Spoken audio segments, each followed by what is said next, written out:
ఇందాక నుంచి చాలా చెప్తూ నా అచీవ్మెంట్స్ గురించి చెప్పాను. Pawan Kalyan is my achievement, Ram Charan is my achievement, నా ఫ్యామిలీలో ఉన్న అందరు బిడ్డలు అందరూ కూడా నా అచీవ్మెంట్. వీళ్ళందరూ చూస్తుంటే ఇది కదా నేను సాధించానని. మొన్న పవన్ కళ్యాణ్ ఇంటికి వచ్చినప్పుడు ఒక మాట అన్నాడు, అన్నయ్య నీకు మాట అన్నవాడి గుర్తుందా అని. ఏమన్నా అన్నారు, మన ఇంట్లో ఇంతమంది మీరందరూ ఉన్నందుకు, నాకు ఈ అవకాశం భగవంతుడు ఇచ్చినందుకు ఇది నాతో ఆగిపోకూడదు. ఒక రాజ్ కపూర్ ఫ్యామిలీలో ఎంతమంది ఎలా ఉన్నారో ఆ రకంగా మరొక రాజ్ కపూర్ ఫ్యామిలీ మన మెగా ఫ్యామిలీ అవ్వాలి అని నువ్వు చెప్పావు.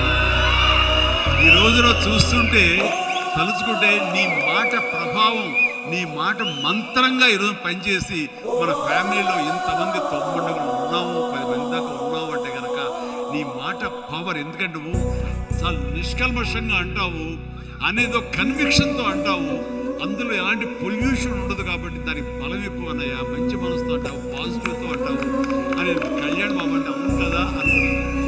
తెలియకుండా అదే ఒక పత్రిక కపూర్ ఫ్యామిలీ ఆఫ్ సౌత్ అంటూ మా గురించి ప్రస్తావించినప్పుడు, ఆ భగవంతుడా ఇది మా గొప్పతనం కాదు, నువ్వు ఈ ప్రజలు, నా అభిమానులు, ఈ ప్రేక్షకులు మమ్మల్ని ఆదరించారు కాబట్టి మేము ఈ స్థాయిలో ఉన్నాము అనుకున్నది ఆ రకంగా సాధించగలిగాము అనిపిస్తుంది.